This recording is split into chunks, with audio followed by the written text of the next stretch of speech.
The stars gleamed like scattered jewels strewn across the fabric of deep space, cold and eternal.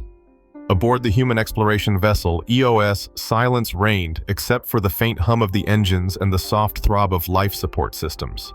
Captain Landon Drake stood at the edge of the observation deck, his eyes fixed on the void. The transparent dome above stretched outward like a glass womb, revealing the infinite beyond. His face, weathered by time and countless missions, bore the kind of expression only earned by men who had seen too much and returned with less than they'd left with. The scar slicing across his brow and cheekbone told only a fraction of that story. Their mission had been mapped out in clinical detail: chart new sectors, seek out unknown forms of intelligence, avoid conflict unless provoked. Simple on paper, hollow in promise. The vastness of unclaimed space rarely honored human intentions. Their journey through the unveiled arm of the galaxy had been uneventful until the anomaly appeared, an energy signature, broadcasting from a violet-shrouded world pulsing with a rhythm that defied categorization. Not merely mechanical, it felt alive. Sensors confirmed breathable atmosphere, Earth-normal gravity, and no immediate sign of hostility. Yet the captain felt it even before descent, a tightening in the chest, an ancient warning from instincts buried beneath evolution. Still, orders remained: investigate, document, engage, if possible. The descent shuttle pierced the clouds in silence, gliding through electric storms and iridescent vapor that refracted light into a spectrum unknown to human optics. Below them stretched an alien landscape sculpted in mythic beauty. Towering crystalline spires pierced the sky, their surfaces refracting sunlight in hypnotic waves. Forests hummed with a frequency too measured to be random, their trees breathing as though synced to a distant heartbeat. Rivers glowed faintly beneath the surface, casting gentle blue halos across the terrain. They landed near a formation of massive crystal outcrops, like a cathedral born of pressure and time. The crew moved cautiously, each step measured, each sensor tuned to the unfamiliar terrain. Weapons were ready, but not raised. Landon took point, his gaze slicing through the quiet like a scalpel. Then it began. A low hum resonated beneath their boots, building with slow insistence until the vibration became undeniable. The air thickened, shapes shimmered between the foliage, and then she stepped forward. She emerged like a living reflection of the world around her. Taller than any human, her skin glowed with the luster of liquid silver. Hair cascaded around her shoulders in waves of shifting starlight, alive with color and movement. Her armor mirrored the crystalline structures nearby, etched in patterns that pulsed with the same unseen energy as the planet itself. And her eyes, electric blue, almond-shaped, unblinking, locked onto Landon with a force that halted breath. Time bent. The air seemed to wait. She radiated something older than war, older than diplomacy, dominion without question, control without effort. Around her neck hung a crescent-shaped pendant, glowing with a hue that matched her eyes. It pulsed faintly, as if responding to the proximity of the human crew. She raised a hand, a single motion, and the ground seemed to hush. Landon didn't need translation to understand the message embedded in that gesture. It was the weight of her presence, the precision of her movements, the gravity in her silence. She was warning them, perhaps judging them, perhaps both. The others froze, instincts torn between retreat and reverence. It was not fear that gripped Landon, but awe. Something primal recognized something divine. She moved closer, her steps noiseless against the soft earth. The hum of the planet intensified with her approach. Energy radiated from her like the heat from a dying star, silent, ancient, inexorable. She scanned them with the cold efficiency of a guardian weighing trespassers. Her eyes settled on Landon, narrowing slightly. His body registered the tension before his mind could. He realized his breath had stopped. He made a conscious effort to speak, to explain their presence, to frame their mission in the language of peace. But her posture betrayed nothing. No openness, no aggression. Only watchfulness, sharpened by the stillness of someone used to being obeyed. Without visible signal or warning, the ground in front of the team scorched with a sudden burst of light. Energy pure and clean flickered against the soil like a divine rebuke. The humans stumbled backward, weapons half raised in panic. But Landon barked an order, and they froze. No escalation. Not yet. The moment balanced on a knife's edge. The alien figure remained unmoved, her stance neither threatening nor yielding. She studied their reaction, her expression unreadable.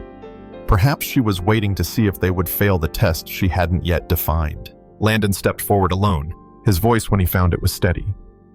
He declared their intentions with open body language and hands held just far enough from his weapon to be read as diplomatic, not suicidal. No lies, only recognition of her authority, of their trespass, and of the need to earn what could not be taken. She seemed to consider this. Then the faintest twitch at the corner of her lips, not a smile, but a verdict. Her arm lowered and the ambient energy dimmed. In that moment, something shifted. She gave her name Nixura, the guardian of this world. Her voice carried the weight of a throne forged in silence, a melody tempered in steel. She offered no welcome, only a chance. If they were to remain, they would face her trials. They would prove themselves, or they would die. The planet, it seemed, was not theirs to explore. It was hers to defend. She turned and moved toward the glowing forest. The leaves parted without touch. The hum intensified, resonating with the rhythm of her steps. Without a glance back, she issued her silent invitation. "Follow if you dare." Landon didn't hesitate. His body moved before thought intervened. The crew followed close behind, caught between discipline and compulsion. The deeper they went, the stranger the world became. Trees pulsed with light, and the air itself felt dense with memory. Creatures blinked from shadow to shadow, their forms too fluid to catalog. It was like walking through a dream, mapped by alien intention. Every motion Nixura made triggered a response from the forest bark symbols, glowing briefly under her fingers, vines retracting from her path. The environment obeyed her as though it recognized her soul. The humans were intruders, but she was kin. Eventually, they reached a clearing. At its center stood a towering crystal monolith, refracting the sun into 1,000 broken rainbows. At its base, a circular platform embedded with ancient carvings hummed softly, already responding to their presence. This, Nixura indicated without words, was the heart of her world, the heart of Arender. And the trial would begin here. As the humans stepped onto the platform, the glow intensified. The air trembled. Warriors appeared from the shadows, clad in armor similar to Nixura's, but marked with variations that suggested rank or allegiance. They surrounded the platform, silent and still, weapons lowered but ready. One of them stepped forward and addressed Nixura in a language unlike any sound the humans had ever heard. Lyrical, harmonic, impossible to replicate. A decision was requested. A verdict was rendered. Let them face the trial of shadows. If they survived, they would earn her trust. If not, they would perish. Nixura's expression was blank as she gave the command. The warriors stepped back. Light surged upward from the platform, encasing the humans in blinding brilliance. When the glow faded, the world had changed. The lush forest was gone. In its place stretched a dead expanse, cracked earth-sharp ridges sky-locked in a storm of orange and indigo. The trial of shadows had begun. Landon scanned the horizon. There were no landmarks, no paths, only an instinctual understanding that whatever test lay ahead, it would not be fair, and it would not be kind. Behind them, the presence lingered. Nixura had not come as guide or savior. She had come to watch, and deep in her luminous eyes flickered something close to curiosity, perhaps even hope.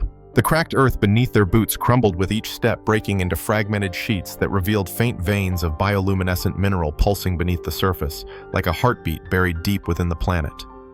The air was heavy, charged with static, and something older, something watching. All around them, the sky burned in hues of bruised plum and rusted gold, unmoving, cloudless, and yet thunder rolled constantly in the distance, without storm or source. It wasn't a weather system, it was a warning. Captain Landon Drake led the team with calculated precision, his instincts taut as wire. Every glance, every shadow held the potential for threat. Behind them, the remnants of the glowing platform had vanished into ash, leaving no path back. This place was not meant to be exited. It was a crucible. Its purpose was not navigation, but transformation, through fire, fear, or failure. The crew formed a perimeter around him, trained movements echoing countless missions across distant stars.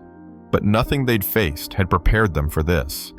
Each gust of wind brought not dust or sand, but the low tremor of whispers, inaudible words that slid through the back of the mind like silk pulled over glass. Some among the team began to falter, reacting to threats unseen, twitching at shadows that didn't move. Landon remained silent, not because he felt no fear, but because fear was expected. A leader's silence was sometimes the only way to dam the panic rising in others. Then came the growl. It wasn't sound as much as sensation, a low-frequency rumble that rose from the soles of their boots and bloomed in the center of their chests. The ground shifted. A tremor passed beneath them like a subterranean ripple. And then, the horizon moved. From the dusk-stained edge of the wasteland came forms that seemed born from the bones of the planet itself. Towering beasts emerged, their skin glistening like volcanic obsidian, plated with armored ridges that caught the dying light in jagged reflections. Their eyes, pits of ember and flame, glowed with predatory calculation. Claws like sculpted daggers clicked rhythmically against stone as they advanced, and their movements betrayed a dreadful intelligence, more than animal, not quite machine. They did not roar or charge, they stalked. The crew reacted as they had trained to do. They formed a defensive circle, weapons calibrated, sensors adjusted. Bursts of energy lit the darkness. Plasma bolts slamming into the creatures' hides. But the beasts didn't fall.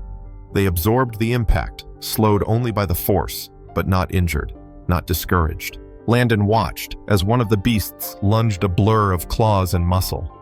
A crew member barely dodged, and the creature twisted mid-air, adjusting its trajectory with lethal elegance. Another attack. Another explosion of earth and light.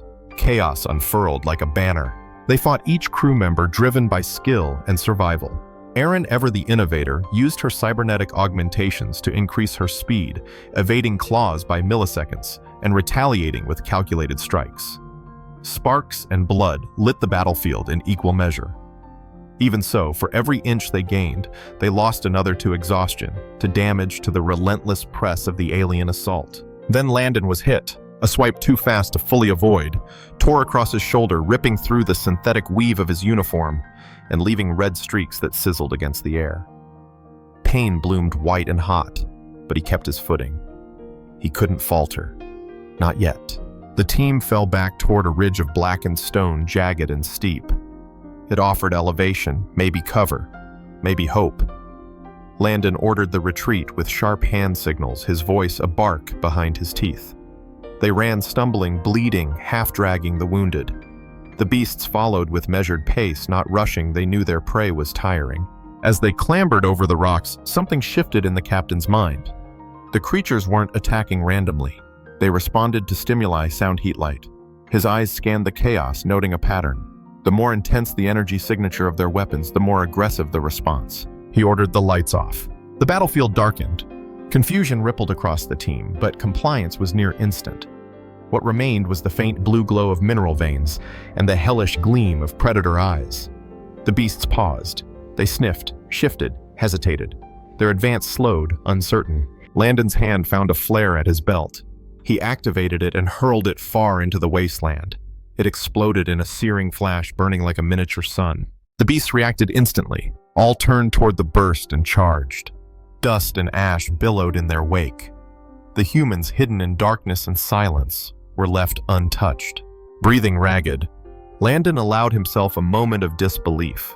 He had found a weakness, primitive maybe, but it had bought them time. Not safety, but time. And then she returned. Nixura stepped from the shadows, like a vision half-summoned from myth. Her armor shimmered faintly, responding to the ambient tension. She watched the crew with no smile, no relief, only observation. She had expected death. She had prepared for failure. But something had shifted. Her presence was a storm held barely in check. Landon turned to her, his eyes burning not with accusation, but with demand. This was no test of strength. This was survival, and he wanted to know if she still watched from the shadows or intended to stand with them. Her gaze met his without blinking. There was a flicker, uncertainty, then acknowledgement. A rumble rose again, not from the earth this time, but from the horizon. The sky darkened. The trial had changed. From beyond the stone ridge emerged a creature that dwarfed all that came before. A monstrosity of molten rock and coiled fire, it moved with serpentine grace, each step melting the terrain beneath it. A single eye, massive and burning with sentience, glared at them with the intelligence of a god and the cruelty of a butcher. The air burned. The ground cracked. This was no trial. This was annihilation. And Nixura reacted. For the first time, her composure cracked. She turned to Landon, no longer aloof, but urgent. Her posture shifted from challenge to command. She pointed toward the creature's core, a glowing orb embedded in its chest. That was the weakness. Landon nodded. His body already moved before thought could interfere. He barked new orders to his crew, directing diversions, cover fire escape paths. Erin vanished into thin air, her stealth systems flickering with intent. As the creature's tail exploded in rage against Erin's decoy detonations, Landon sprinted. Fire licked his boots. Heat blistered skin. But he moved like a man possessed. Behind him, Nyxura finally acted. She called on the planet's energy beams of condensed power lashing from her hands to strike at weak points, creating brief windows openings that Landon used with ruthless precision. The two moved in unison, not trained for it, not practiced, but aligned in purpose. And when the final strike came, when Landon drove an energy spear into the molten core, while Nyxura unleashed a psychic scream of power that fractured the beast from within, it died with a shriek that silenced the world. Ash reigned. Silence followed. The captain collapsed to his knees, his body aflame with pain, but held aloft by something else, relief, and something unfamiliar, almost sacred. Nyxura approached, her face unreadable. He stood slowly, meeting her eyes. There were no words, not needed. Something between them had shifted again. Not trust, not yet, but the shape of it, a beginning. The crew gathered in stunned silence, each man and woman marked by dust, blood, and disbelief. But they were alive. Against the odds, against design, they had passed a test meant to end them. And Nyxura had fought beside them. The planet responded. The forest reappeared like breath restored. The trial was over. And what came next would demand more than survival. It would demand understanding. The forest pulsed with a gentler rhythm now, as if the planet itself had exhaled, satisfied for a moment. Bioluminescent trees whispered in harmonic frequencies as Landon and his crew stepped back into the crystalline glades of Arendar.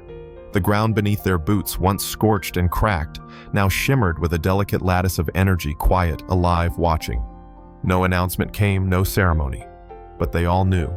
The trial had ended, and they were still here. Nyxura walked ahead of them in silence, her steps assured but slower than before. The battle had marked her too, though no wound marred her armor. Her energy had shifted, less rigid, more thoughtful. She did not explain the meaning of the place they entered, yet everything around them hinted at sacredness. Spires hummed softly in synchrony with the frequency of their presence, responding not just to movement, but to intent. The towering crystal at the heart of Arendar welcomed her as she approached. Its vast surface refracted light into soft ribbons that danced through the canopy, wrapping each of them in color as if weighing their essence. Her pendant glowed in resonance, and when her palm met the structure, the entire forest seemed to listen. It acknowledged her, and it accepted them. Her voice, when it came, was quieter than before. She declared their survival, their capacity, their right for now to remain. But nothing in her tone suggested permanence. This was not sanctuary given. It was sanctuary earned, and temporary at that. A pause in judgment, not the lifting of it. The crew took the news with a muted ripple of emotion. Exhaustion softened every reaction, even triumph. They had survived. But Landon remained wary. He had seen too many truces crumble under the illusion of victory. He asked the question with a glance, a furrow of the brow. What next? Nyxura answered, not with words but with motion. She turned and led them deeper into the forest. They passed under arches of mineral-veined bark across streams that reacted to emotion rather than pressure. The world around them did not merely exist, it interpreted. Each sound, each footprint, left ripples that lingered in form and echo. It was a place of memory, of meaning, and of rules they had yet to understand. Eventually, they reached a grove where the air cooled, where light filtered through in muted blues and greens, soothing and slow. Nyxura turned to face them at last. Her armor caught the dawn light, fracturing it into pieces too sharp to hold. Her eyes glowed faintly, no longer in judgment, but in something resembling reflection. She told them of her people, not all only fragments. A society bound to this world through history, etched not in books, but in the living code of the planet itself. Guardians, they called themselves, though their function was not merely to defend, but to preserve balance, protect memory, and enforce the ancient compacts with powers older than form. Her role, she revealed, was less of choice than of inheritance. And that inheritance came with a burden. Not freedom, responsibility. Landon listened not as an officer recording intelligence, but as a man absorbing the unspoken. He watched the tension in her posture, the way she paused between thoughts, the gravity in her gaze when she spoke of balance. She was not merely a sentinel, she was a prisoner of legacy. He understood that. He knew what it meant to carry more than one's own weight. But before that thread could deepen, the moment shattered. A scout arrived, breath-ragged armor singed. He delivered the message not in alarm but with grim certainty. A fleet approached. Human ships. 3 of them. The air in the grove tightened like a noose. Landon felt the blood drain from his face, not from fear of what had come, but from the irrevocable shift it represented. Reinforcements had arrived, likely triggered by the long silence from the EOS. Standard protocol, expected, and disastrous. Nyxura's expression hardened, reverting to something closer to the Guardian he had first met. Her posture tensed. Her fingers hovered near her weapon. Her breath slowed. She spoke sharply now, accusation reborn in her tone. Had he betrayed them? Had this all been prelude to conquest? Landon stepped forward, not to plead, but to intercept the spiral. He knew what the fleet would see. Energy surges vanished, personnel a planet emitting untraceable power signals. And their response would be the same as it always was: secure, suppress, extract. Humanity's survival had been built on control. Trust was a late addition to its toolbox, but there was still a chance. He asked not with desperation, but with resolve to speak to them, to stand between the world he had come from and the one he had just begun to understand. He asked for a single opportunity to prevent what might become another war dressed in protocol. She hesitated, only for a moment. Then she agreed. Barely. He moved fast, crossing terrain now half known, half forgotten. Each step deeper into the old world took him further from the one he had glimpsed within Arendar. But his path was clear. He could not let the storm descend unchecked. When he reached the designated landing zone, dust storms had begun to kick up under the blast of descending thrusters. 3 massive human vessels loomed like iron gods, their hulls humming with kinetic potential. Troops disembarked in precise formations, scanning, calibrating, preparing. At their head stood Admiral Kalen Voss, a relic of old command, grizzled, uncompromising, a man shaped by losses more than victories. His eyes, when they met Landon's, carried no warmth, only demand. Landon moved first, hands raised, not in surrender but in restraint. He spoke with urgency, not panic. This was not a rescue. This was a diplomatic fault line about to split. He framed the encounter not as an anomaly, but as a turning point. These beings were not enemies. They were protectors. What had begun in silence now needed to continue in trust. The Admiral listened, but his posture was unchanged. His worldview, like the armor his soldiers wore, was not easy to dent. The lack of contact, the signs of engagement, the energy anomalies, all pointed toward the need for control. Landon's words to him sounded like hope veiled as risk. But then came the ask, prove it. Voss offered a trial of his own. Show him, Landon agreed. He led the Admiral and a contingent of soldiers back toward Arendar. Each step became a tightrope between disaster and diplomacy. The forest accepted them, but not without protest. The trees dimmed. The hum of the canopy turned sharper. The planet knew, and it remembered. Nyxura waited atop a crystalline ridge, her people arrayed behind her like shadows ready to burn. She did not shout. She did not brandish. But her presence spoke of refusal already blooming. She confronted the fleet's presence with steel in her stance and fire in her words. She questioned their claim of peace. She named their trespass. Her voice, normally melodic, cut like blade against metal. Before the exchange could unravel, Landon stepped between. He did not take sides. He redirected them. This was not a meeting of enemies. It was a test, and both had already passed too many of those to fail here. To everyone's surprise, Nyxura yielded first. She made a final offer: disarm.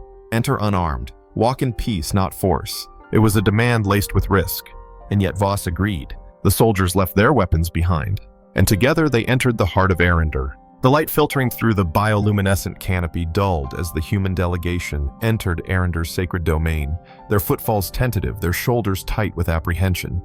Gone were the weapons and exosuits left behind as required.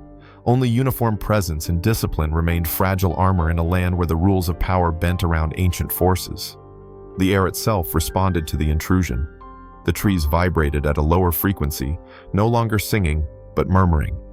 The colors in the forest shifted from warm pulse to wary flicker, as though the planet were watching with narrowed eyes. At the center of the crystalline hollow stood Elder Kalin, His stature bore no weight of muscle, but he radiated a kind of force that dwarfed even the armored warriors flanking him.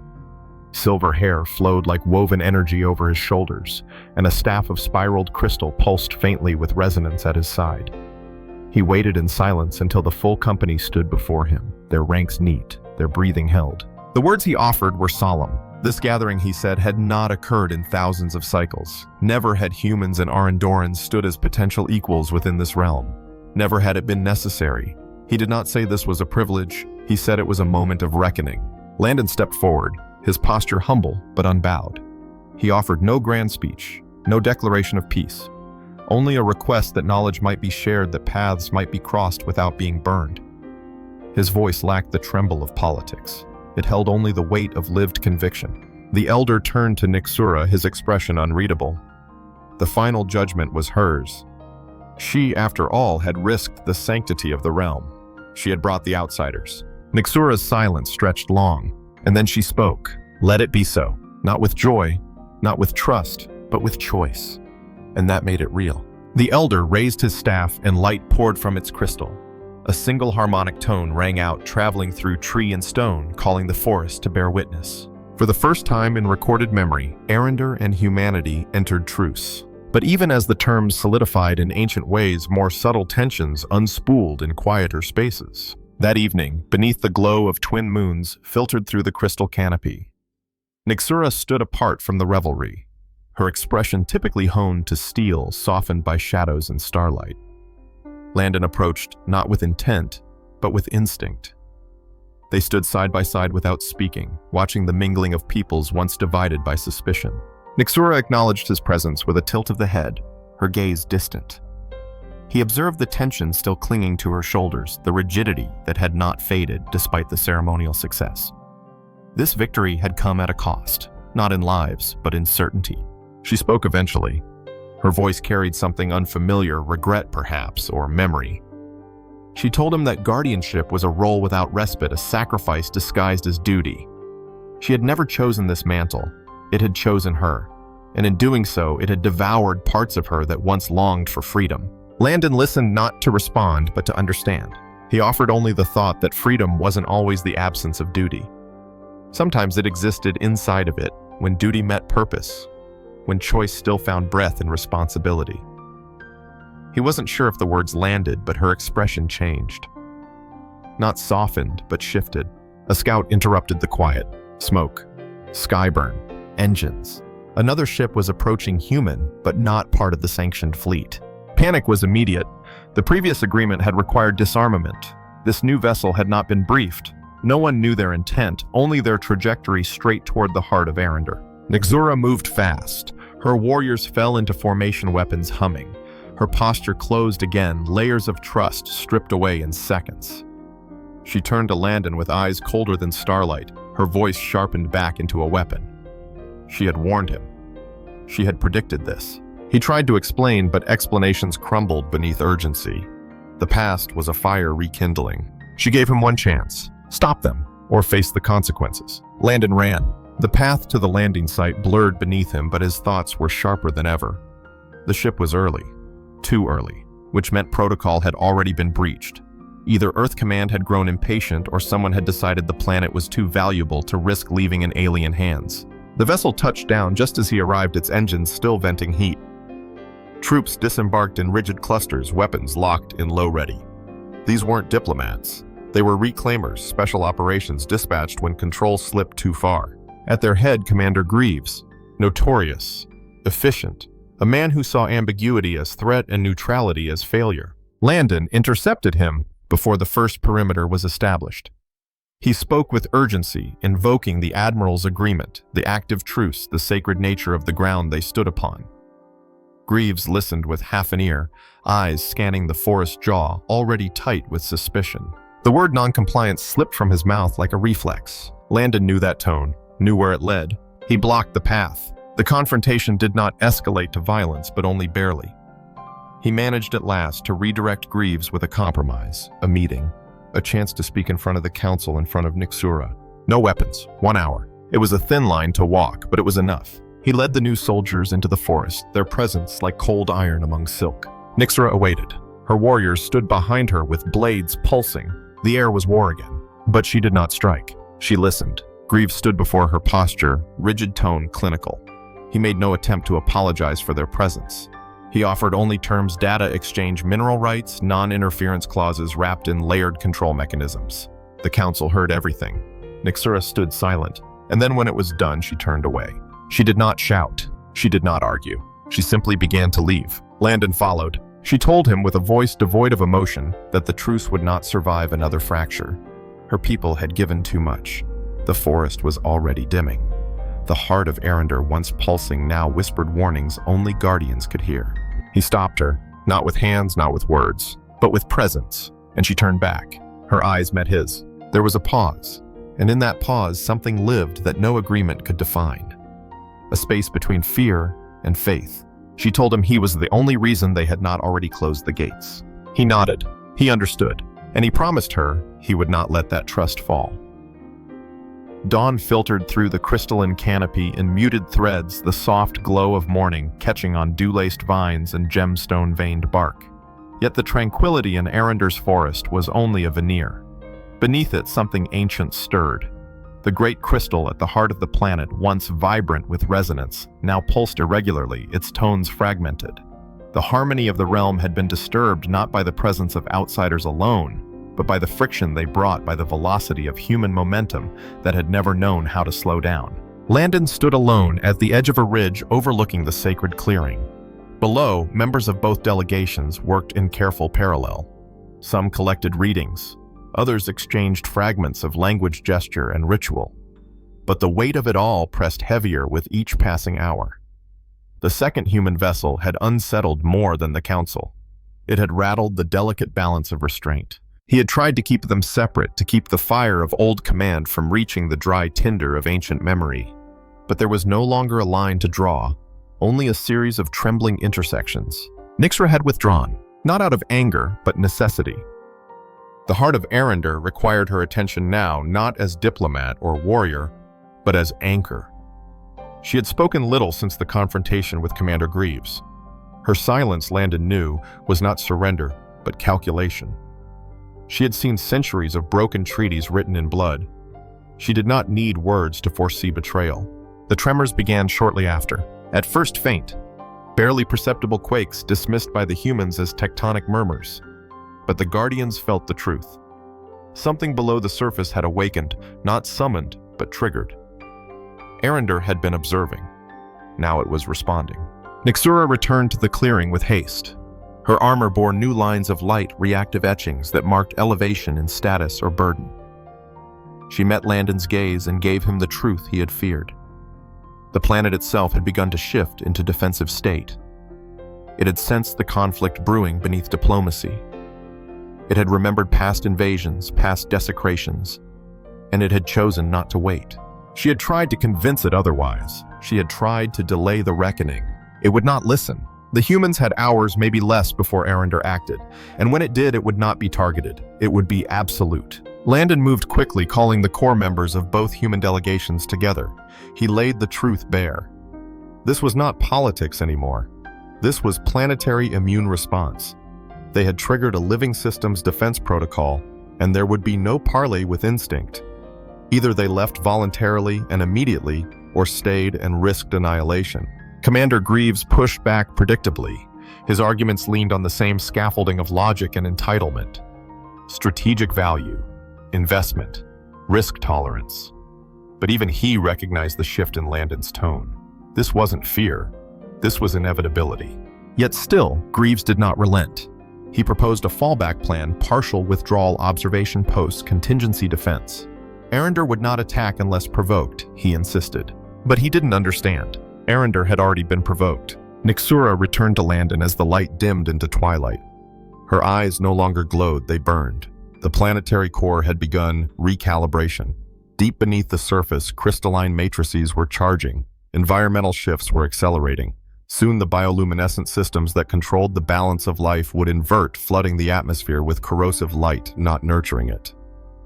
The trial had ended, but the planet's final test had just begun. Landon made a choice. He pulled rank, not by military order, but by moral authority. He demanded full evacuation. Not because he was the highest-ranking officer, but because he was the only one still listening. His words cut through confusion. He took responsibility not with blame, but with clarity. He cited the terms of the initial pact, the cost of betrayal, the risk of extinction. Greaves hesitated, but finally he agreed. The order was issued. Withdrawal would begin immediately. Troops scrambled, shuttles launched, equipment abandoned. No time to reclaim, only time to run. As the clearing emptied, Landon remained. He turned toward Nyxura, who stood once again at the heart of the grove, her pendant pulsing in sync with the slowing rhythm of the planet's warning signal. They stood across from one another with the silence of two who had seen too much in too little time. And then the ground quaked. Not a tremor now, but a surge, an uprising of force that split the forest in a ripple of blue flame and fractured stone. A chasm opened between spires. Crystals cracked. The heart of Arender screamed. Nyxura staggered. She dropped to one knee, her breath stolen. The energy had turned inward, feeding from her bond to the planet. It was using her as conduit, amplifying its response through her life force.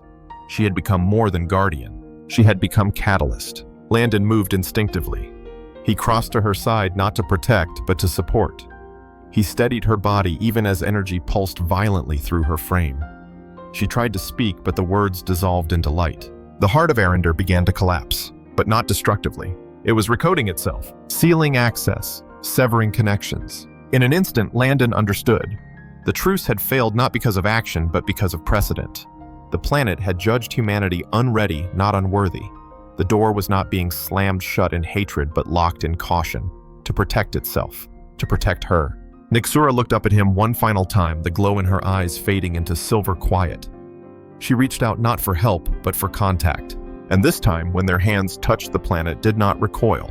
Instead, it calmed. The tremors stilled. The energy pulsed once more, and then it stopped. The moment held Crystal breathless. Then the trees shimmered again. The lights returned, the balance restored. But the gates were gone. The heart of Arender had closed. Not destroyed, not erased, only hidden. Landon stood in the center of the grove, now alone. Nyxura had vanished with the pulse. Her pendant lay in the grass, still warm, still glowing. He picked it up. Outside the forest, the last shuttles launched. The evacuation completed. Reports were filed, protocols reviewed, debriefs held. But none of it captured what had happened. None of it explained the silence left in her absence. Back aboard the EOS, Landon kept the pendant on the console beside him, not as a souvenir, but as a signal. Someday he believed it would glow again, and when it did, he would be ready. Because what had begun as trespass had become something more. Not a conquest, not a treaty, but a touch. And the memory of it endured. In the years that followed, the mission was marked in classified archives as both a diplomatic anomaly and a missed opportunity. No official records could explain the sensory readings that vanished with the crystalline forest. No strategic analyst could account for the sudden geological silence from a planet that once pulsed like a living beacon. Satellites later returned only empty spectrographs, no sign of spires, no trace of life. Arender had folded itself inward, but those who were there remembered. The ones who had stood in the glowing forest, who had watched a guardian fight for balance with every breath, carried something that didn't fade. It wasn't data. It wasn't victory. It was a change, internal, irrevocable. A reminder that coexistence was more than policy. It was personal. Captain Landon Drake never returned to Arender, but he never stopped looking. Not for the planet, for the door, and for the hand that had once reached across the void and said without words, "I see you. Prove your worth being seen." When that door opens again, humanity may be different, or maybe it won't. But if it remembers her, if it remembers the silence she protected and the storm she dared to soften, maybe it will be ready to try again. Until then, her pendant still glows faintly held in a quiet place aboard a ship that never stopped watching the stars. If you enjoyed this story and want to hear more tales of interstellar wonder-lost worlds and fragile peace, please consider subscribing to the channel. Your support helps us bring more stories like this to life. Thank you for being here.